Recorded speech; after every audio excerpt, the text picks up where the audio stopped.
There's a kind of heartbreak that sneaks up on you. It's not dramatic and it's not loud. It doesn't come with tears on the bathroom floor or a breakup list.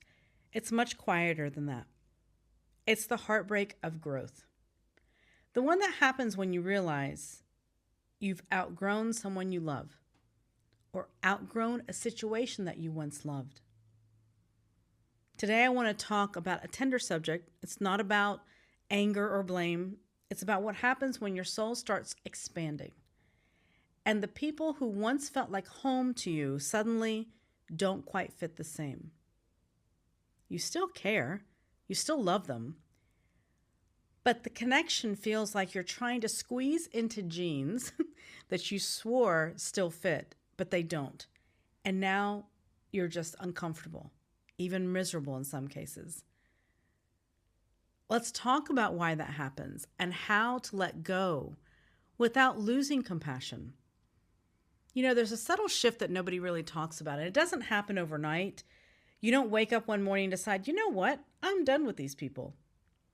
It happens in micro moments. And most of the time, people don't realize how this happens bit by bit by bit. You start noticing that what used to light you up, the combination of complaining, gossip, and proving a point, doesn't do it for you anymore. You crave different conversations. You want more peace, more than the external validation. But the people around you still thrive in that old energy.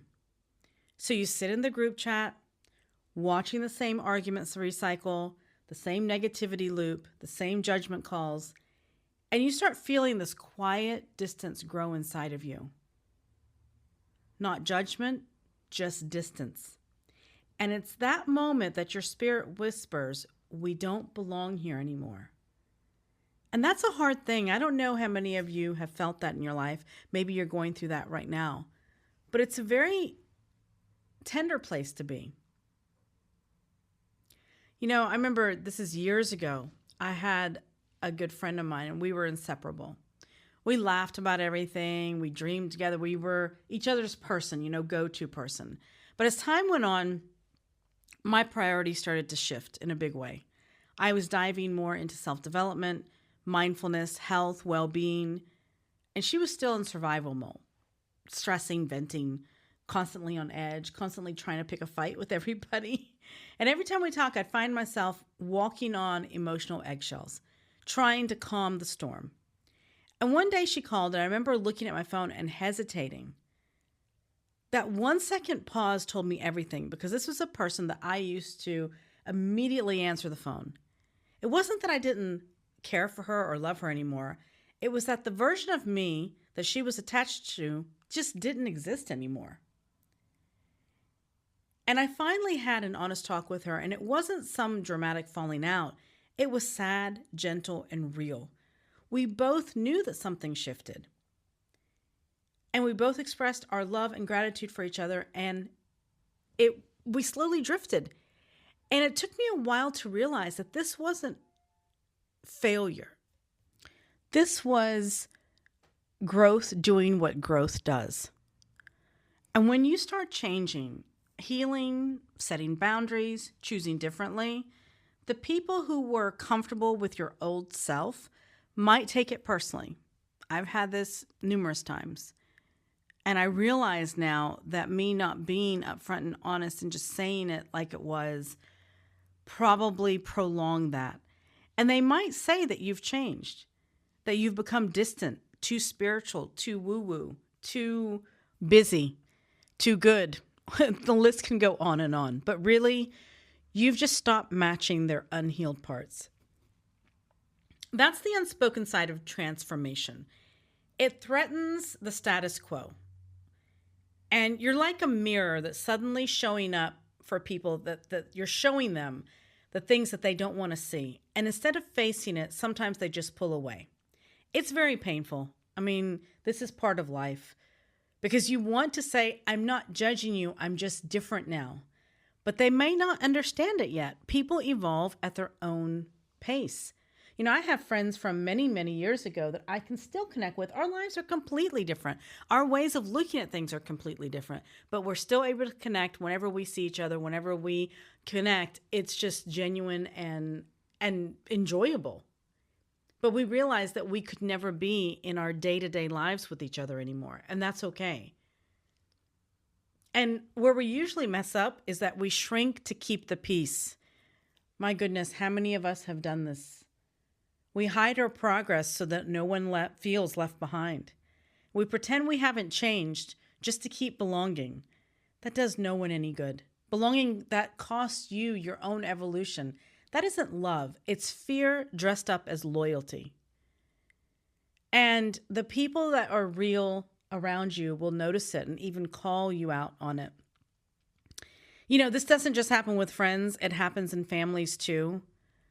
I once worked with a woman who told me, my family says I've changed since I started therapy. They say I think I'm better than them now. And she didn't. She had just learned to say no. She had learned to set boundaries, and her boundaries felt like rejection to the people that were used to her people pleasing. And that's what makes this so complex. Sometimes your healing hurts other people who benefited from your unhealed patterns. You're not doing anything wrong. You're just growing out of the role that they assigned to you. And that is completely okay. I know that sometimes it can feel scary and it feels like you're being selfish, but it isn't. See, the fact is that there are people that will stay in the 20-year ago version of life. They will stay with that 20-year-old version ago of who you are, who you were to them. But if you are growing and developing, fortunately, we do have people that we grow and develop with, we evolve with, which is great. But how do you know if you've outgrown someone? If you're wondering really how, or are you just becoming impatient? That's what I thought for many years, actually. There's just a few signs that I like to share with you that I noticed for myself. The first one is that you leave interactions with people feeling drained more than energized.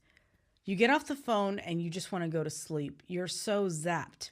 You leave that coffee meeting just completely exhausted.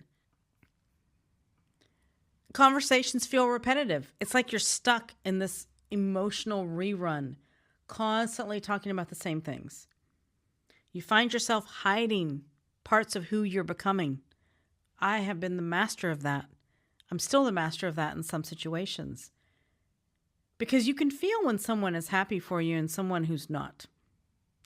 And you get good at, feeling that out. You also feel guilty for evolving. You love them, but you no longer like who you are around them. If any of these hit a nerve, it's not a coincidence. This is your clarity. When we change, our brain literally rewires. Old habits, coping mechanisms, and social cues stop aligning with who we are. But your emotional brain, the limbic system, still craves connection. So it sends guilt signals when you drift apart from the people who once met that need. And that guilt isn't proof that you're wrong. It's just your brain catching up to your new boundaries. You're not abandoning love, you're adjusting alignment. And alignment doesn't always mean agreement, it means honesty. A listener once wrote to me asking me, saying that him and his best friend had grown apart, and that the distance really started around the drinking, that he had stopped drinking and started working on himself, and how he could best explain this to his buddy. And I told him, you don't have to explain evolution to someone who's committed to a past version of yourself. You can love them from afar, you can send compassion, but you can't dim your light anymore to keep someone else comfortable in their darkness. And I want you to remember that, because that's been a huge lesson, I think. And maybe, just maybe the courage to speak up will allow that person to grow, become an invitation to them to grow later. I've gotten countless emails from listeners about these kinds of situations. And, letting go is one of the hardest things as human beings. How do you actually let go with grace and not bitterness? First of all, you have to grieve what was. Grief is such a personal thing. We grieve in different ways. Whenever we lose a loved one to death, when we break up a relationship, when we lose a job, when we change employers, when we move, houses, neighborhoods, countries, whatever it is, we have to grieve what was. Don't skip this part. Even if it ended quietly, it's still a loss.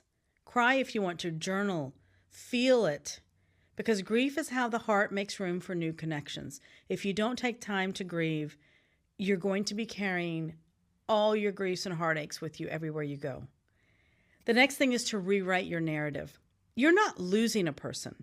You're releasing a dynamic that is no longer supportive of who you're becoming. And probably vice versa, okay? Probably vice versa.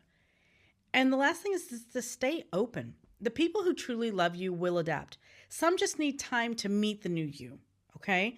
Others will find their own path, and that's their journey, not your responsibility.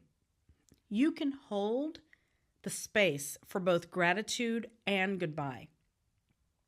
There's a kind of peace that comes to you after you stop fighting to keep old connections alive. It's very quiet.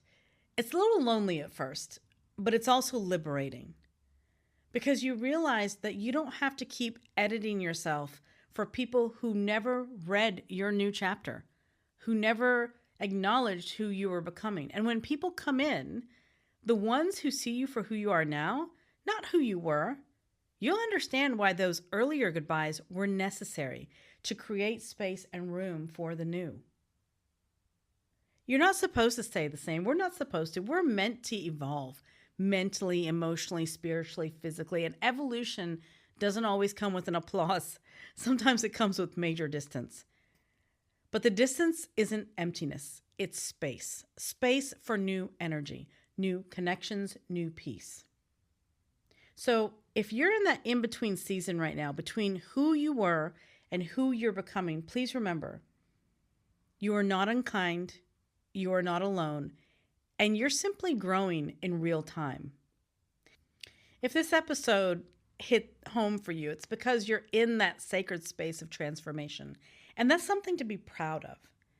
If you're ready to keep growing with honesty and compassion, hit subscribe and join the community. We're a space of people who are choosing truth over comfort and peace over pretending. Be sure to share this episode with anybody that this may hit home for.